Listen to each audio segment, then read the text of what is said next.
en este lugar y más aún con el privilegio de poder exponer la palabra bíblica de Dios. Hace 8 días estábamos viendo un mensaje que tenía como título Dioses paganos en la historia bíblica. ¿Sí recuerdan? Estábamos viendo, creo que vimos bastante escritura. Creo que de los mensajes que habíamos tenido este año, ninguno había tenido bastantes citas bíblicas como ese, pero era necesario para poder documentar realmente o dar soporte a lo que estamos hablando. Pero vimos algunos dioses como Baal y Astaroth, si recuerdan, también conocido como Astarte o Acera. También vimos el origen del culto a la mujer y el niño. Vimos Semiramis y su hijo Tamuz, Isis y Horus. Vimos la reina del cielo, si recuerdan, Jeremías 7:18. También vimos otro dios, Bel y Nebo, Isaías 46:1.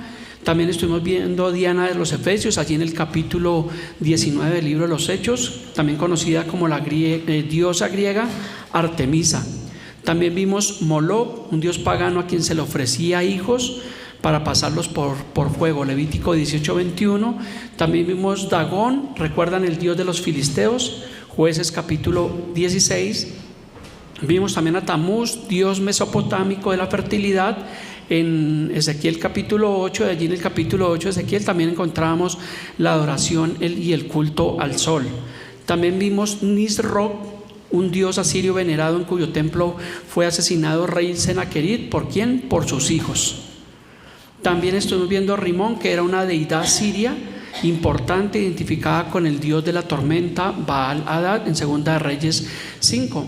Y realmente todos estos dioses paganos tenían algo en particular, como lo describe el libro de los Salmos, que lo vimos también hace 8 días, que todos estos dioses tienen boca y no hablan, tenían ojos y no veían, tenían orejas y no oyen, y tampoco hay aliento en sus bocas. Así que esto es un breve recuento realmente de nuestro mensaje anterior, que abarcamos con bastante evidencia bíblica. Así que continuando hoy con nuestro estudio, que el Señor nos permite hacer exposición del día de hoy, hoy vamos a ver dioses paganos en la actualidad. Hace 8 días, dioses paganos en la historia bíblica, y ahora dioses paganos que encontramos en la actualidad. Así que vamos a basarnos en la misma escritura que nos exhorta en contra del culto de los falsos dioses. La cita base bíblica para esta enseñanza, igual que la de hace 8 días, indiscutiblemente es Éxodo capítulo 20, versículo 1. Vamos a leerlo. Dice: y habló Dios todas estas palabras diciendo: yo soy Jehová tu Dios, que te saqué de la tierra de Egipto, de casa de servidumbre. No tendrás dioses ajenos delante de mí, no te harás imagen, figura, escultura, ni ninguna semejanza de lo que está arriba en el cielo, ni abajo en la tierra, ni debajo de las aguas debajo de la tierra. No te inclinarás a ellas ni las honrarás, porque yo soy Jehová tu Dios, fuerte, celoso, que visito la maldad de los padres sobre los hijos hasta la 3ª y la 4ª generación de los que me aborrecen. Esta es nuestra cita base bíblica que vimos hace 8 días y la tomamos el día de hoy. Así que vamos a ir al desarrollo de esta enseñanza. Le pido que disponga su corazón, quite todo argumento humanista que le impida tener claridad en las enseñanzas bíblicas. Para poder tener un poquito más de comprensión acerca de los dioses paganos, tendremos hoy que indagar acerca de algunas religiones que practican estos cultos. Por eso pues nos vamos a remitir a la India, donde la población de la India, antes de entrar al mensaje, la población ronda los 1.454 millones de habitantes. ¿Se puede hacer una idea? Aquí en Colombia tenemos 53 millones de habitantes y allí en la India hay 1.453 millones. Imagínense que tienen allá 1.400 millones de personas de más. El hacinamiento realmente es bastante complejo. Mientras que digamos en Estados Unidos hay 347 millones aproximadamente, una quinta parte en comparación a la India. ¿Sí sabía usted que la India es el país más poblado del mundo, la parte más poblada del mundo? Quiero hacer un paréntesis. Le puedo recomendar muchos documentales que están hoy en día a la mano allí en los canales de YouTube, pues por muchos youtubers que han ido a esos lugares, y realmente mirar la superpoblación que hay en la India. Si usted logra documentarse realmente de todo esto, le puedo contar que nosotros vamos a ser un poco más agradecidos con la vida. La situación que viven ellos de hacinamiento, la pobreza, la insalubridad, la confusión espiritual son parte del paisaje y la vida diaria de los hindúes. Allí es donde más hay religiones. Hay incontables dioses que no alcanzarían ni siquiera unos 20 mensajes para poder explicar a detalle uno a uno. Pero hoy vamos a exponer algunos como, digamos, los más principales. Para que tenga una idea, en la India las vacas son sagradas. ¿Sí ha escuchado ese cuento? Que más sagrado que una vaca de la India, porque allí pues los animales realmente no los matan y pueden andar por donde quiera que vayan. También vi un documental un poco asqueroso, lo vimos con mi esposa, donde las ratas tienen un templo en el pequeño pueblo de Desnok, al noreste de la India, donde los hindúes le rinden ofrenda allí a estos animalitos, le llevan comida. No las pueden pisar ni agredirlas porque según ellos creen que son almas que han reencarnado de acuerdo al karma. Los fieles y los turistas realmente realizan su peregrinación en estos templos, entrando completamente descalzos, pisando allí el excremento y la orina de estos roedores. Es un video, nosotros lo vimos con mi esposa esta semana, un video bastante fuerte y un poco realmente asqueroso, pero sí, paradójicamente tienen las ratas allí un templo en este pueblo. Entonces allí en la India hay muchos pueblos donde realmente hay diferentes culturas y encontramos, pues estos son este tipo de culturas que encontramos en ese lugar. Así que, como le digo, solo vamos a abarcar algunos de los principales dioses de las principales religiones. Entonces el hinduismo, ¿cuántos han escuchado acerca del hinduismo? Es la religión dominante en la India. El 14.2% es dominado por el Islam y el 2.3% por el catolicismo, el 1.7% por el sijismo, que es otra religión, el 0.7% por el jainismo y también el zoroastrismo y el sanamaísmo. Y todos estos ismos que tienen allá una cantidad de religiones impresionantes. Pero vamos a centrarnos en el hinduismo. El hinduismo es un sistema de creencias y una forma de vida considerado por muchos como la religión viva más antigua del mundo. El hinduismo tiene aproximadamente 1.200 millones de creyentes, lo que lo convierte en la tercera religión más grande del mundo. Entonces podemos decir, según estas estadísticas, que son 1.200 millones de personas que realmente están bajo el engaño del diablo y que posiblemente no han escuchado el nombre de Jesús, del unigénito Hijo de Dios. O sea que podemos decir que son personas que tienen su entendimiento como enceguecido. Eso es lo que nos dice 2 Corintios 4:4. Hablando de dioses, aquí encontramos un Dios, aquí encontramos el papá de todos estos dioses. Lo dice Pablo a la iglesia de Corinto, en los cuales el Dios de este siglo. ¿A qué Dios se refería Pablo? Al diablo. Entonces dice Pablo, en los cuales el Dios de este siglo cegó el entendimiento de los incrédulos para que no le resplandezca la luz del evangelio de la gloria de Cristo, la cual es la imagen de Dios. Entonces aquí me gusta mucho esta exposición que hace Pablo a la iglesia de Corinto, porque Pablo está siendo directo, está hablando acerca de ese Dios. ¿Qué es lo que hace ese Dios? Cegar el entendimiento. Entonces ahora usted y yo podemos entender por qué en otro tiempo, cuando no teníamos temor de Dios, cuando no leíamos la Biblia, es que estábamos sin entendimiento, no podíamos entender. Como dice también Pablo en 1 Corintios, dice que la palabra de la cruz nos parecía como locura. ¿Por qué? Porque teníamos nuestro entendimiento completamente enceguecido por el Dios de este mundo. Vamos a ver creencias y conceptos del hinduismo.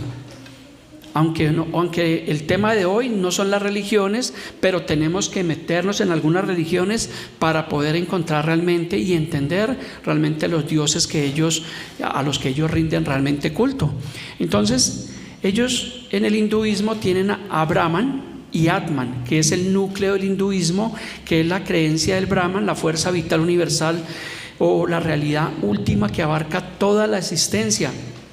Ellos creen que todos los seres vivos tienen un alma o un atma.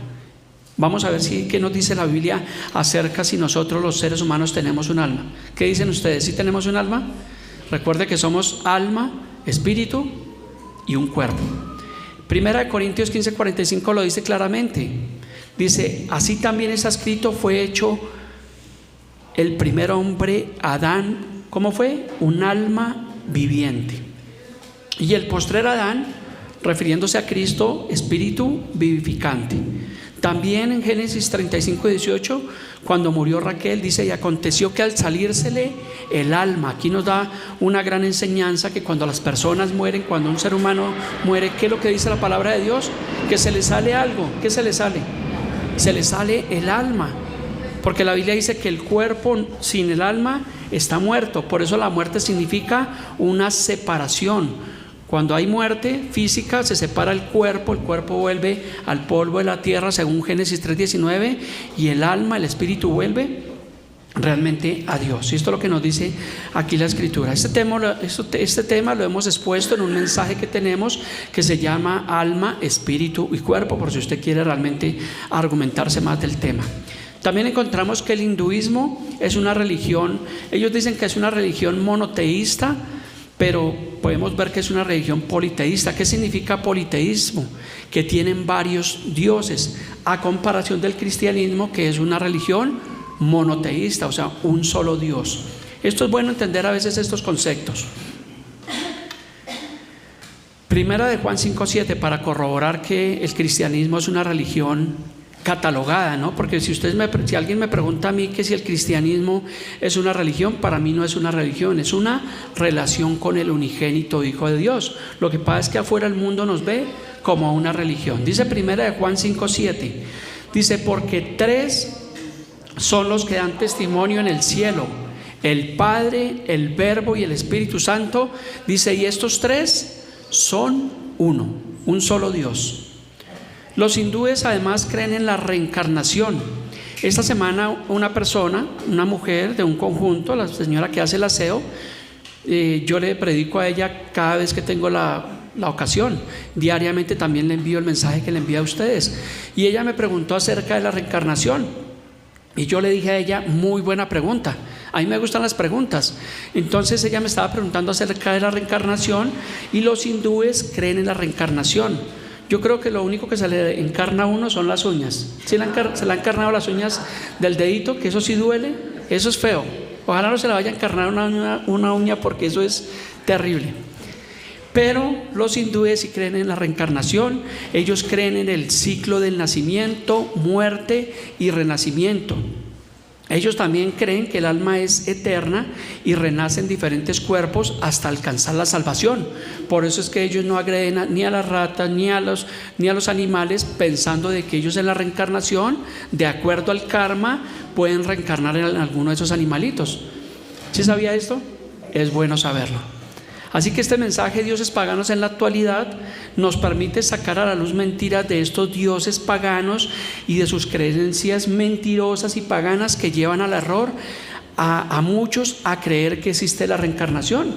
Porque usted le puede preguntar a personas qué creen, qué pasa después de que la persona muere, y muchos dicen a veces: no, yo creo en la reencarnación, yo creo que no hay infierno, yo creo que no hay cielo, y todos tienen diferentes versiones.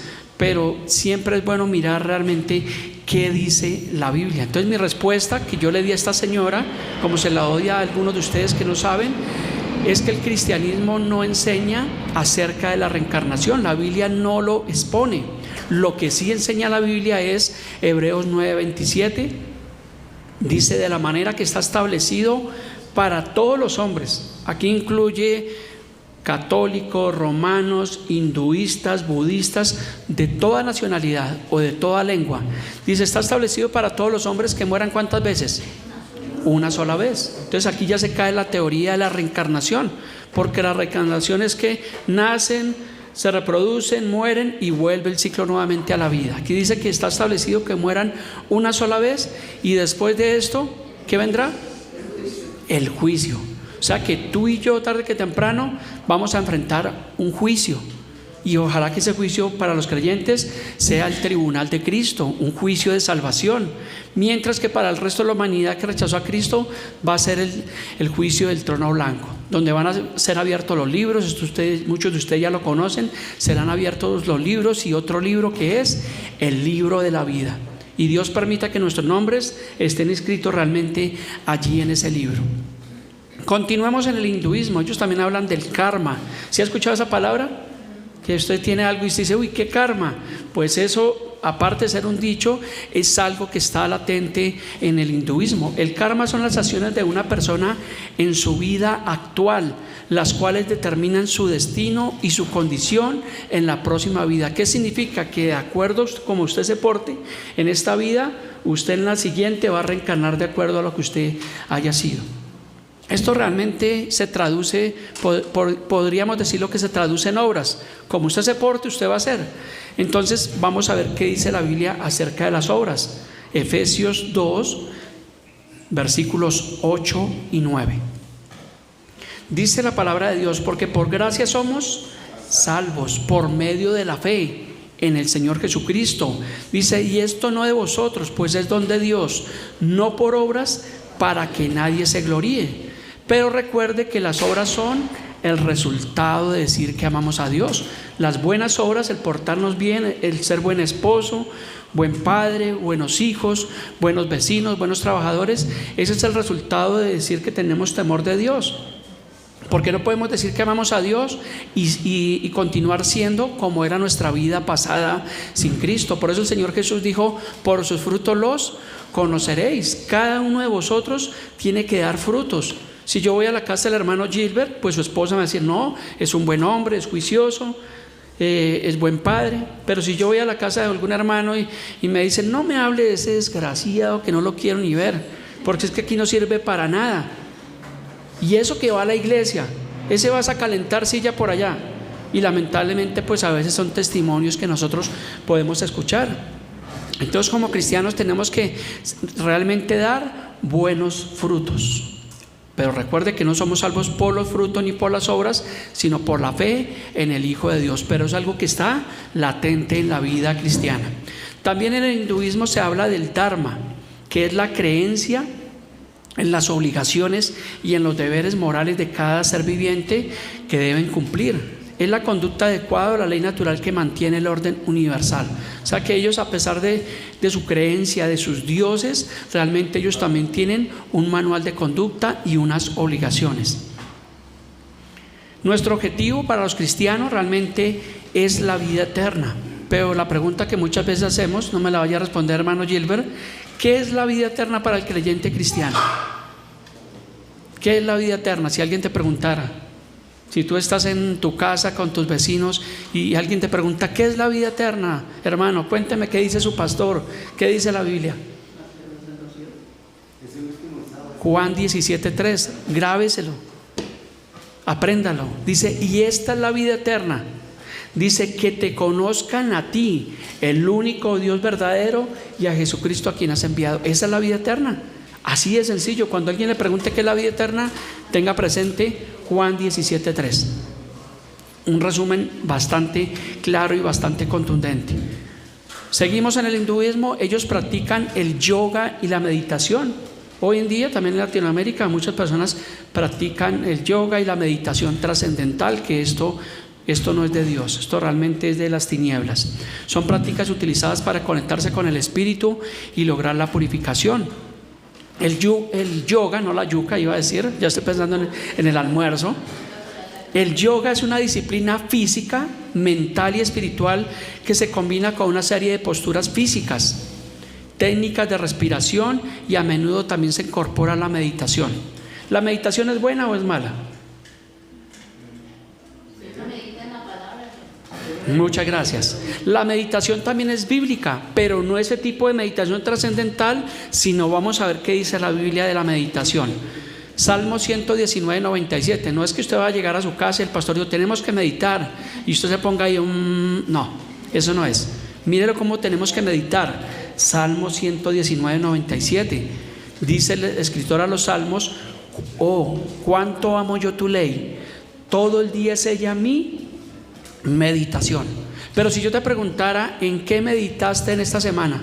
Uy, pastor, es que no estaba tan ocupado, es que tenía que pagar la renta y ya debo 14 meses y no he podido pagar el arriendo. No, pues no, tenemos que meditar en la palabra de Dios. Por eso Josué 1:8 lo dice de esta manera más práctica. Dice: nunca se apartará de tu boca este libro de la ley, sino que de vez en cuando tú quieras, ¿Eso dice?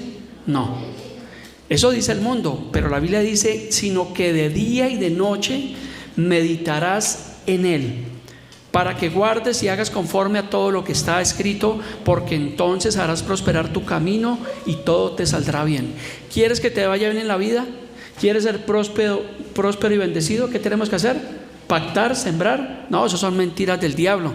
Tenemos que meditar en la palabra de Dios y hacer conforme a lo que está escrito. Bastante claro, bastante interesante. Este versículo deberían conocerlo los pastores de la prosperidad, pero no lo enseñan por conveniencia. Continuemos. Vamos a ver las principales deidades principales en el hinduismo. Cuando habla de deidades, habla de dioses. Dice, el Trimurti es la trinidad de los dioses. Brahma, para ellos, es el creador del universo.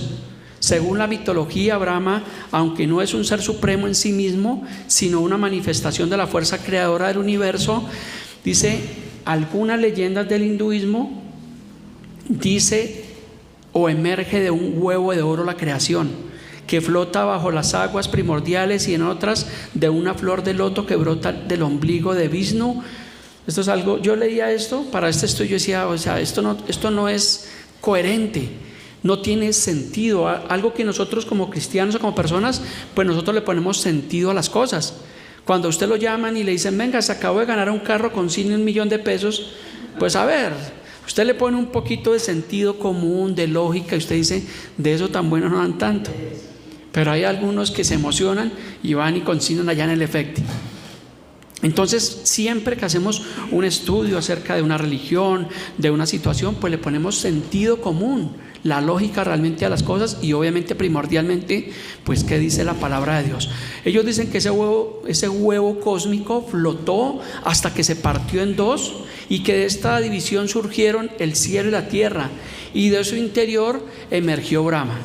Suena como raro, pero es lo que ellos realmente creen. Esto realmente, vuelvo y le digo, no es coherente, es un engaño que trae el culto y la adoración a los dioses paganos. Recuerde que el Dios de este mundo que hizo, cegó el entendimiento de los incrédulos para que no le resplandezca la luz del Evangelio de Cristo. Pero veamos qué dice la Biblia acerca de la creación, porque es una pregunta que muchas personas a veces se hacen. Bueno, ¿y quién creó el mundo? ¿Y quién hizo a Dios? ¿Y por qué esto? ¿Y por qué lo otro? Dice la Biblia acerca de la creación en el Génesis capítulo 1, versículo 1. Dice, en el principio creó Dios los cielos y la tierra. Y si usted lee el capítulo 1 y el capítulo 2 del libro del Génesis, ¿cuánto lo han leído? Sinceramente. ¿Uno? Cuando usted lee el capítulo 1 y el capítulo 2 de Génesis, usted va a encontrar que se hace una narración detallada, precisa, perfecta y coherente de la creación. Y dice, y todo lo que Dios creó fue bueno. Y vemos que Dios creó las dos grandes lumbreras, el sol, la luna, las estrellas, separó las aguas, creó los mares, creó la naturaleza, los animales. ¿No le ha pasado que cuando usted va al campo, cuando usted está por allá en Venezuela, en el campo, usted ve la naturaleza, usted ve los animalitos y usted dice, oiga, esto es algo perfecto? Es la creación realmente de Dios. Cuando usted ve un cuadro, pues a mí no me gusta el arte, pero cuando usted ve en una galería un gran cuadro, usted dice, detrás de ese cuadro hay un gran artista. Y así mismo cuando vemos la naturaleza, uno dice, definitivamente detrás de estos paisajes hay un gran artista, y ese es el Dios de la creación. ¿Tiene sentido? ¿Tiene lógica?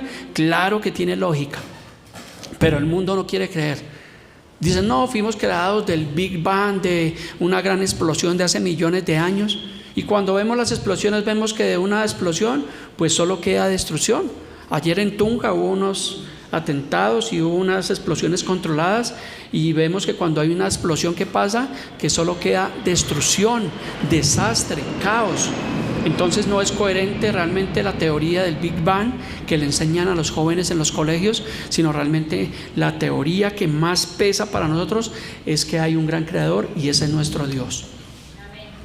Dioses en el hinduismo, estamos mirando, también vemos a Vishnu. Ellos dicen que es el preservador del universo. Yo aquí le traje varias imágenes. El preservador del universo y del Dharma, adorado en sus avatares como Krishna y Rama. También hablan de Chiva, que es el destructor o transformador. Ahora bien, nos hablan de esos dioses, pero nosotros también hablamos de nuestro Dios con orgullo. Primera de Timoteo 2:5. En el cristianismo. Porque ¿cuántos dioses hay? Uno. Hay un solo Dios y un solo mediador entre Dios y los hombres. ¿Quién es? ¿El Papa Francisco? ¿Buda? ¿Krishna? No. Dice que el único mediador entre Dios y los hombres es Jesucristo, hombre. No hay más, no le busque. No es María, ni los santos, ni los apóstoles, ni los santos canonizados, sino realmente solo hay un mediador. Y gracias a Dios por ese mediador, que es el Señor Jesucristo. Por eso nosotros nos llamamos cristianos, por eso adoramos a Cristo. No le coloco la imagen de nuestro Dios porque realmente no existe ninguna imagen. La única imagen de Cristo es la palabra de Dios. Es lo que nos dice Colosenses 1:15. Dice, Él es la imagen del Dios invisible. Hágase una imagen de algo invisible. No la hay. Entonces por eso dice, Él es la imagen del Dios invisible, el primogénito de toda creación. ¿Quiere ver a Dios? Recuerda que cuando estábamos niños en el colegio nos decían, ¿quiere ver a Dios? ¿Y qué nos hacían los compañeros? ¿Se acuerdan, no? Lo agarraban aquí en la patilla y uno ya, no, ya lo vi. No, esa no es la forma de ver a Dios. La mejor forma de ver a Dios es a través de las Escrituras. Mirallita como que lo hacía. Yo sí creo. Entonces la mejor forma de ver a Dios es a través de su palabra. Por eso en Juan 14:9, recuerdan que Jesús le dijo, hablando allí, dice, hace tiempo que estoy con vosotros y no me has conocido, Felipe. El que me ha visto a mí, ha visto al Padre. Como tú dices, muéstranos al Padre. O sea, los apóstoles fueron privilegiados porque ellos estaban viendo a Jesús, el único camino, la verdad, la vida, el único mediador. Y Jesús les estaba diciendo, el que me ha visto a mí, ha visto al Padre. Ellos lo vieron. Nosotros no lo vemos, pero lo conocemos porque está plasmado en las Escrituras, en la historia. Pero la mejor forma que podemos verlo ahora, no tengo la cita ahí, pero dice Hebreos 1:1 y 2, dice que Dios, habiendo hablado de muchas maneras en otro tiempo a los padres por los profetas, en este tiempo nos ha hablado por la palabra. ¿Tú quieres ver a Dios? Vea la palabra de Dios. ¿Quieres hablar con Dios? Escudriña la palabra de Dios. Es lo que realmente tenemos que hacer. Volviendo al hinduismo, ellos tienen los Vedas. Los Vedas son la colección de textos sagrados más antiguos y fundamentales del hinduismo, considerados como la base del pensamiento espiritual y la filosofía tradicional allí en la India. La palabra Veda proviene de la raíz transcrita Vid, que significa conocimiento o sabiduría. Los hindúes creen que esos libros, esos Vedas o esas verdades reveladas son el conocimiento impartido divinamente por sus dioses. No son escritos humanos, sino oídos por sabios antiguos. Pero nosotros, ¿qué tenemos? Yo hago un comparativo. ¿Sí se están dando cuenta que estoy mostrando cosas del hinduismo, prácticas, y asimismo hacemos un comparativo de la palabra de Dios? Pero ellos tienen los Vedas, y nosotros, ¿qué tenemos? La palabra profética más segura. Y cuando dice que es la más segura, es la más segura en todo el mundo, en todo el universo. Dice, a la cual hacemos bien nosotros en estar atentos como una antorcha que alumbra el lugar oscuro hasta que el día esclarezca, y el lucero de la mañana salga en nuestros corazones. Entonces nosotros tenemos la palabra profética más segura que los Vedas del hinduismo, que el Corán del islamismo, que el libro de Buda, de Confucio. Tenemos la palabra profética más segura. Entonces eso nos da cuenta de la importancia de la palabra de Dios. El Señor Jesús en Juan 8:31 dijo, conoceréis la verdad y la verdad nos hace libres. Por eso entienda usted que la palabra de Dios, la Biblia, no es para que se la aprenda únicamente los pastores. Usted y yo tenemos que aprender la palabra de Dios, porque es la única forma de que usted sea libre, conociendo la verdad de las Escrituras. Así que deje la pereza de lado un poco, deje de lado un poco las novelas y lea un poco más la Biblia, porque a veces encontramos mediocridad en muchos cristianos. Y lo digo porque por por 10 años, mis primeros 10 años de la vida cristiana, yo fui uno de esos cristianos mediocres, perdónenme la expresión, porque no leía la Biblia, muy poco leía la palabra de Dios. Y tuvieron que pasar 10 años, imagínense, metido en una iglesia donde no nos enseñaban Biblia, donde era lo que decía el pastor, donde acomodaban las escrituras, pero realmente uno se comía todo porque uno no escudriñaba la palabra de Dios. Hasta que yo dije, no, esto no puede ser así, tenemos que estudiar la palabra de Dios. Y desde el 2010 hacia acá no he cesado de estudiar la palabra de Dios. Pero yo le doy esa recomendación, hágalo, saque el tiempo. No tenga excusas, no tengo una Biblia, si no la iglesia le proporciona una Biblia. Que no tengo tiempo, no, sí tenemos tiempo, pero no se llene de argumentos que se levantan contra el conocimiento de Dios. También nos dice 2 Timoteo 3:16, dice que toda la escritura, toda la Biblia es inspirada por Dios. Y mire lo que dice, ¿y útil para qué?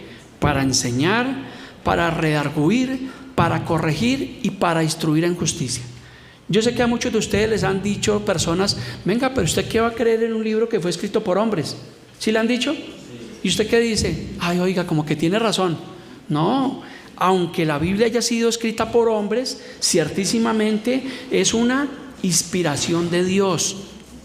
Es algo maravilloso, la Biblia es maravillosa. Más de 40 escritores por más de un periodo de 1400 años que hacen el resumen. ¿Y qué pasa? Que todos son coherentes, todos concluyen y todos realmente se asimilan. Eso realmente se da uno cuenta que realmente es la palabra de Dios. Ahorita vamos a ver el Corán.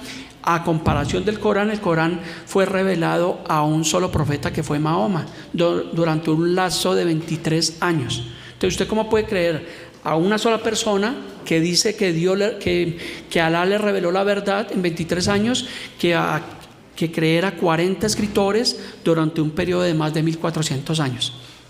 Entonces, vuelvo y digo, hay que ser coherentes y hay que ponerle un poquito de sentido común. ¿Estamos entendiendo el mensaje de dioses paganos en la actualidad? Qué bueno.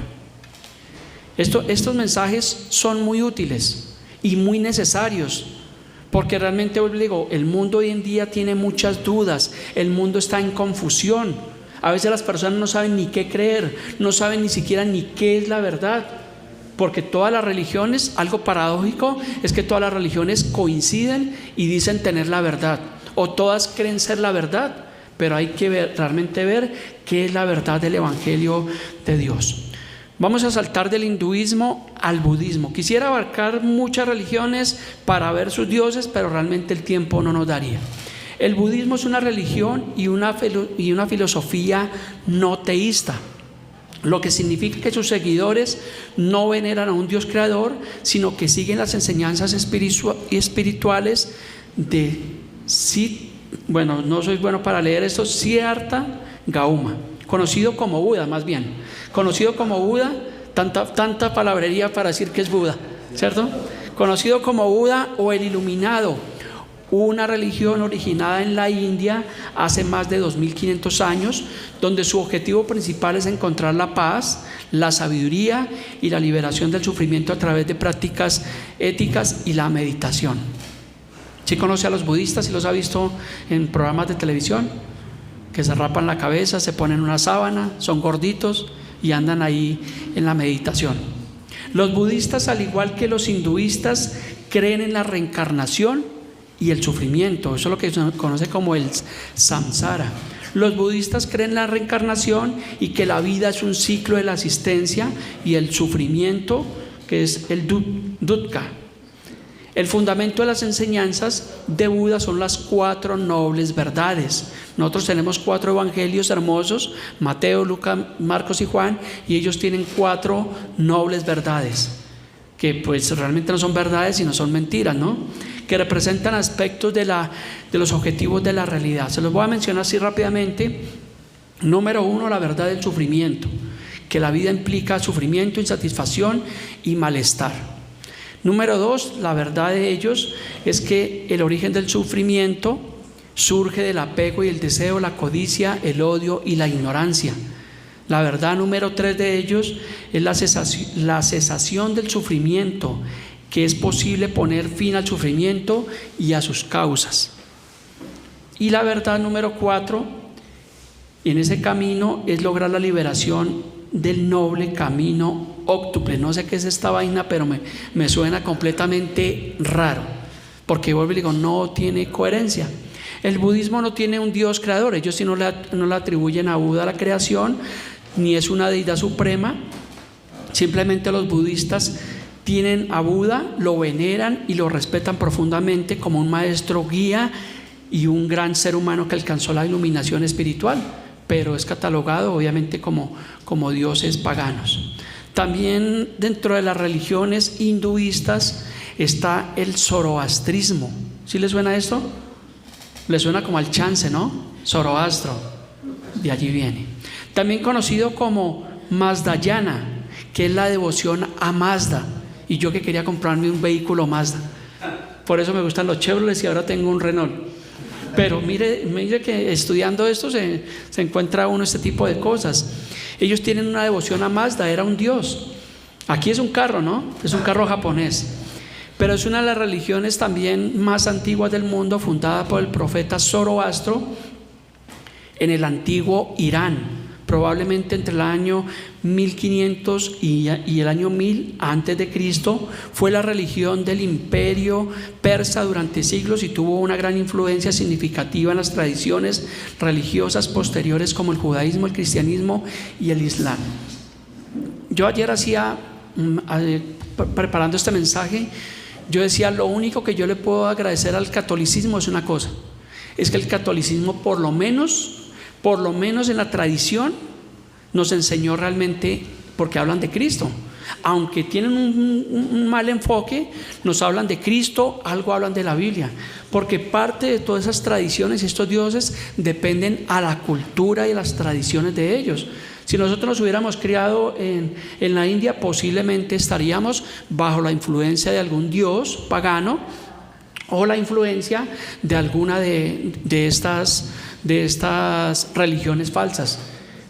En Latinoamérica, más que todo, la religión que más predomina es el catolicismo. Pero vuelvo y digo, gracias al catolicismo, es lo único que puedo agradecerle, es que pudimos conocer realmente el cristianismo, podemos conocer a Cristo, a la palabra de Dios. Lástima que los católicos sean tan cerrados, porque realmente son muy cerrados, no tienen argumentos bíblicos válidos, sino simplemente son conjeturas, lo que ellos quieren creer y lo que ellos quieren pensar. Continuemos. Entonces este Ahura Mazda es un Dios supremo, es la deidad suprema y conocida como el Señor sabio, creador del universo y la fuente de todo bien, de toda verdad y de toda justicia. Los zoroastrianos creen en un solo Dios compasivo y justo. Este Ahura Mazda tiene dos espíritus gemelos, uno bueno y uno malo. Incoherente, ¿no?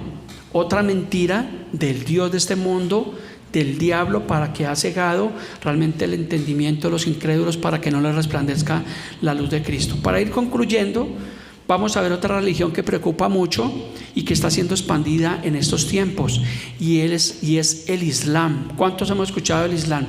Ahorita se escucha bastante, cuyo Dios es Alá, que es considerado el único Dios verdadero. El Islam es una religión monoteísta y es una religión abrámica, la segunda más grande del mundo, que surgió en la península arábiga en el siglo VII. La palabra Islam significa sumisión a Dios en árabe, y sus seguidores, llamados musulmanes, son aquellos que se someten a la voluntad de Alá. Así como el cristianismo, también el islamismo también tiene bastantes ramas. Están los sunitas, están los chiitas, algunos son extremistas. Eso es lo que estudiábamos hace días cuando estábamos viendo el conflicto bíblico entre Israel y la nación de Palestina. Una pregunta que me han hecho, y una pregunta que es latente: ¿es el Dios de los musulmanes, Alá, el mismo Dios de los cristianos y el mismo Dios de los judíos? ¿Qué dirían ustedes? Vamos a mirar por las escrituras. Realmente esto es una pregunta que toca mirarla cuidadosamente, con lupa y responderla a la luz de la palabra. ¿Por qué le digo esto? Porque junto con el cristianismo, el judaísmo y el islamismo son las tres religiones abrámicas. ¿Qué significa abrámicas? Que obviamente creen en Abraham, en Isaac, en Jacob y en los patriarcas. ¿Están mal o están bien? No, están bien, porque eso es lo que nosotros lo creemos, ellos lo creen. Realmente, aunque estas tres religiones también le atribuyen la creación a Dios, a comparación del hinduismo, que vimos que Brahma, que ellos le atribuyen a su Dios falso la creación del universo. Entonces la pregunta, ¿el Dios de los musulmanes, Alá, es el mismo Dios de los cristianos y los judíos? La respuesta se la va a dar con una base bíblica, Lucas 6:46.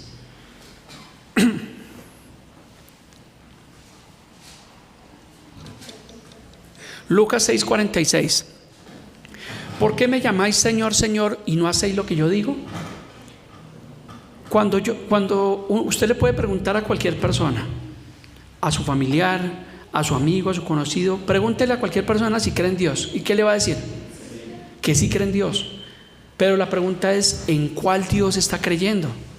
Porque es que todos han hecho su propio Dios. No es el mismo Dios del cristianismo, del catolicismo, del hinduismo, ¿cierto? O sea, ¿en cuál Dios está creyendo? Por eso el Señor Jesús dice, ¿por qué me llaman Señor, Señor y no hacemos lo que yo digo? Entonces la diferencia está en cómo estas religiones están viendo a Dios. La gran diferencia está en el manual como norma de fe y conducta. Nosotros los cristianos tenemos la Biblia como la palabra profética más segura. El islamismo tiene un libro que se llama el Corán. Para los musulmanes el Corán es la palabra revelada de Dios. O sea que aunque ellos sean una religión abrámica, dejaron de lado la Biblia, dejaron de lado la palabra de Dios y ahora se basan en las revelaciones que le había comentado, que Alá le reveló ¿a quién? Al profeta Mahoma. Nosotros tenemos la Biblia, ellos tienen el Corán, nosotros tenemos versículos y ellos tienen suras. Yo he estudiado algunos suras del Corán, ¿cierto? En estudios anteriores para hacer un comparativo. Me preguntaba una persona esta semana que estábamos hablando y me decía que yo por qué estudiaba otras religiones. Entonces de pronto esa persona estaba pensando que era que a mí me interesaba de pronto el hinduismo, el islamismo. Le dije, no, lo que pasa es que al conocer lo falso, ¿cierto?, puedo realmente conocer muchas cosas. Es como Charlie o mi persona trabajamos manejando dinero diariamente y hay una particularidad que yo se la he explicado muchas veces. Yo conozco el dinero bueno también, que el dinero falso es impasable. Yo puedo conocer un billete falso con solo mirar, pero hay unos billetes falsos que están tan bien hechos, ¿cierto?, que parecen tan buenos que a veces como que lo pueden ayudar a uno. Entonces uno tiene que mirarlos y rascarle la nariz a ver si se ríen y corroborar si realmente es bueno, porque uno dice, oiga, es que se parece. Porque usted nunca va a encontrar un billete de 51,000 pesos. No, el billete de 50 falso, ¿cuál es la particularidad? Que se quiere parecer al bueno, o sea, quiere ser idéntico. Es falso, pero quiere pasar por bueno. ¿Y por qué pongo este ejemplo siempre? Porque así mismo son las religiones, así mismo son los dioses falsos. Quieren pasar por los verdaderos y porque realmente son buenos. Entonces, al conocer la verdad de Cristo, eso me facilita y me va a facilitar para conocer realmente lo que es completamente falso.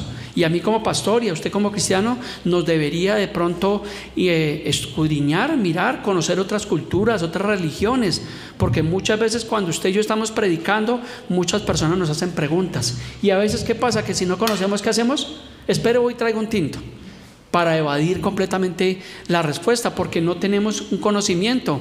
Pero qué bueno es cuando nosotros vemos mensajes como estos, que no son mensajes que prediquen mucho en las iglesias. Este tipo de mensajes no los enseñan, pero vemos que son necesarios y pertinentes para conocer la verdad del Evangelio. Cada vez que estudio este tipo de mensajes, tengo más certeza y más seguridad en que la palabra de Dios es viva y eficaz, que es coherente. O sea, no tengo duda. Continuamos. En el judaísmo, que es otra religión abrámica, ellos únicamente tienen el Tanakh. ¿Qué significa el Tanakh?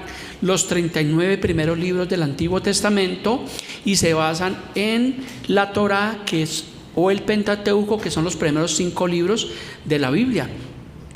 Los judíos no tienen el Nuevo Testamento. Ellos rechazan las enseñanzas del Nuevo Testamento, porque para ellos aún Cristo no ha venido. Ellos están esperando el Mesías por primera vez. En el islamismo tienen a Mahoma como el último de los profetas. Un dicho que ellos tienen, dicen: Alá es el único Dios y Mahoma su único profeta. Ese es como el eslogan que tienen los musulmanes.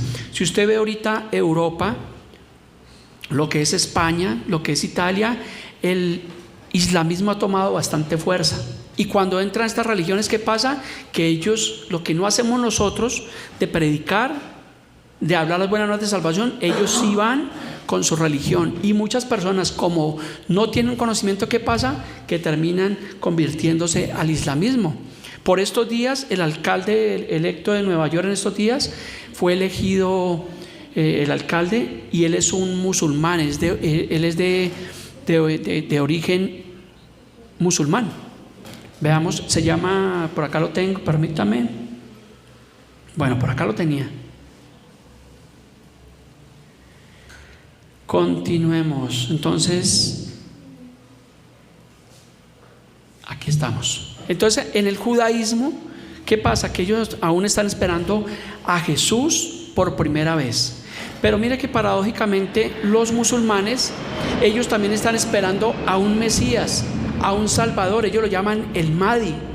Entonces, casualmente, según las profecías bíblicas, cuando aparezca el hombre de pecado, el hijo de perdición, al final de los tiempos, ¿qué va a pasar? Que los judíos lo van a recibir como su Mesías.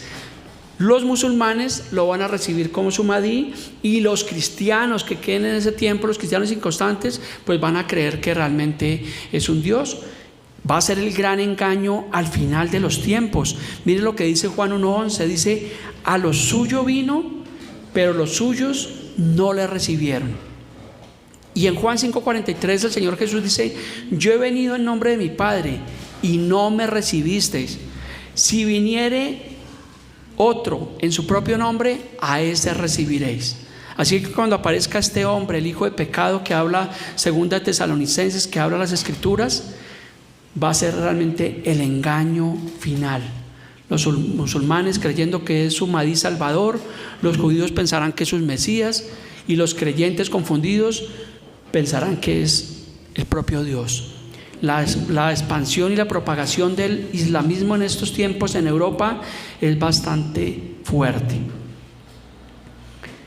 Así que estamos haciendo nosotros una exposición bíblica al día de hoy de los dioses paganos en la actualidad, y también podemos ver la religión que al final de los días se impondrá en el mundo. Tiene que ver con el ecumenismo. ¿Cuántos saben qué es el ecumenismo? Es la unión de las religiones, donde vimos hace tiempo atrás, donde el Papa Francisco se reunió con musulmanes, se reunió con árabes, se reunió con pastores, con católicos. Eso es como usted coger y echar en una licuadora la yuca, la papa, el jugo, la leche y todo, y a ver qué le va a quedar.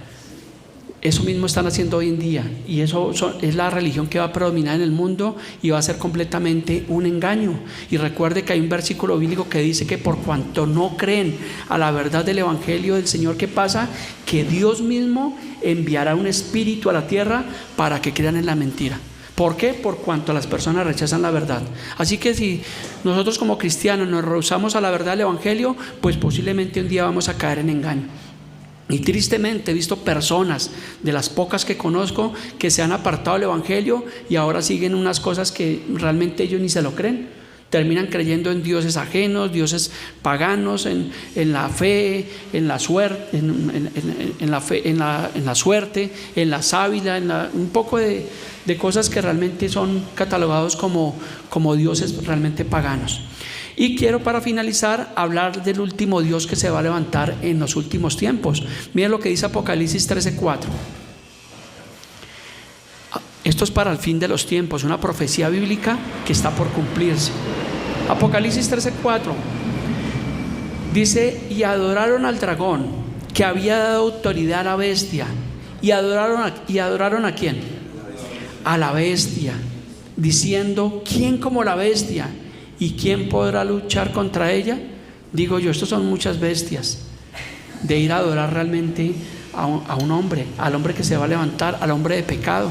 Los que hemos estudiado el capítulo 13 del libro Apocalipsis, es un libro bastante fuerte, un capítulo que por mucho tiempo los creyentes durante 1800 años no podían entender, pero que hoy en día es una realidad. Lo que dice Apocalipsis capítulo 13, versículo 16, 17, que nadie podrá comprar ni vender a menos de que tenga la marca de la bestia en su mano derecha, en su frente. Dice, y hacía que a todos ricos y pobres, libres y esclavos, se les pusiese una marca en su frente. Esto tiene que ver con un sistema económico global, mundial, que se está imponiendo en varias naciones, inclusive en Colombia, donde se está prácticamente, ¿qué se está haciendo con el dinero físico? Que el dinero físico se está restringiendo y ahora nos ponen todas las facilidades para el dinero electrónico. Ahorita en México tienen, que es la CUR biométrica, donde ya por obligación, a partir creo que es de febrero, las personas tienen que ir y prácticamente el gobierno va a tener sus datos biométricos. Y allí van a poder controlar quién eres, su identidad, su dinero, su estado de salud, todo van a tener el control, pero ellos lo figuran como que es bueno. Y en Colombia, pues ahí vamos, poquito a poquito, pasito a pasito. Ahorita también en Europa están incentivando el euro digital. Y todo esto es una realidad, y simplemente lo que vemos, todo esto es el Dios de este mundo, que realmente vemos que todo se está, como dicen, alineando para el cumplimiento de las profecías del tiempo del fin. Entonces sí ve la importancia de nosotros conocer la verdad, de perseverar en la verdad del Evangelio, en la verdad de Cristo. Esto no es simplemente por entretener a los hermanos, sino simplemente es por mostrar las verdades del Evangelio de Cristo. Por eso es un privilegio el poder ser cristiano en estos tiempos, pero tenemos que perseverar, porque el mundo no viene nada bueno. Tristemente, se me fue el nombre, FEMA, creo que es los que manejan la salud mundial en el mundo entero. Ellos ya están prediciendo que viene otra pandemia, que viene otro encierro. Entonces posiblemente no sabemos qué vaya a pasar en estos tiempos, al final de año, el otro año, tal vez en 2 años, pero lo que vemos es que realmente todo se está precipitando, o sea, todo se está realmente cumpliendo a la luz de la palabra de Dios. Por eso vuelvo y le digo, estos mensajes son importantes que los conozcamos, que conozcamos la verdad del Evangelio, la verdad de Cristo, que perseveremos en la verdad y en la fe en el Señor Jesucristo para no ser engañados. Porque recuerde que una de las señales antes del regreso de Cristo, ¿cuál es? El engaño. El engaño es, como dicen, la mayor señal que nosotros podemos tener para saber que Cristo está cerca. Y como nunca antes estamos viviendo en un tiempo donde hay bastante engaño en las religiones, los falsos dioses, el hermano engaña a su hermano, y vemos realmente todo esto que está pasando. Veamos 2 Tesalonicenses 2:4, hablando ya para concluir nuestra enseñanza de dioses paganos en la actualidad. Dice 2 Tesalonicenses 2:4, dice: el cual se opone y se levanta contra todo lo que se llama Dios o es objeto de culto. Mire lo que dice: tanto que se sienta en el templo de Dios haciéndose pasar por Dios. O sea que el anticristo, el hombre de pecado, el hijo de perdición, la bestia que nombra Apocalipsis capítulo 13, se va a hacer pasar como Dios. ¿Está preparado? Entonces, para concluir, vemos que la característica de todas las religiones es que todas creen tener la verdad. Y para finalizar, ¿qué es la verdad? Así como vimos que es la vida eterna, ahora la pregunta, ¿qué es la verdad? Juan 14:6, el Señor Jesús lo dijo. No lo dijo Confucio, no lo dijo Mahoma, no lo dijo Buda, no lo dijo Krishna, sino lo dijo Jesús. Dijo: yo soy el camino, la verdad y la vida, y nadie viene al Padre sino por mí. Juan 18:37, le dijo entonces Pilato, hablándole a Jesús: ¿Luego eres tú rey? Respondió Jesús: tú dices que yo soy rey, para esto yo he nacido y para esto he venido al mundo, para dar testimonio a la verdad. Todo aquel que es de la verdad oye mi voz. Lo que dijo el Señor Jesús en Juan 10:27 y 28: mis ovejas oyen mi voz, y yo las conozco, y ellas me siguen, y yo les doy vida eterna, y no perecerán jamás, ni nadie las arrebatará de mi mano. O sea que no sabemos lo que pueda venir al fin de los días. Hay diferentes posturas en el cristianismo. Los pretribulacionistas, los post-tribulacionistas, los que creen que los cristianos van a pasar por la tribulación, otros que no, otros que van a pasar a la mitad, otros que creen que el arrebatamiento y la venida del Señor es un mismo evento. Independiente de todo de lo que pase, el Señor realmente vendrá. Por eso dice que sus ovejas oyen su voz. Yo espero que tú y yo podamos ser esas ovejas del Señor, que escuchamos la voz de Dios para ser guiados a la verdad del Evangelio. Eso es todo por hoy, mis amados hermanos. Le pido que por favor se ponga sobre sus pies. Vamos a concluir en oración de agradecimiento en esta mañana.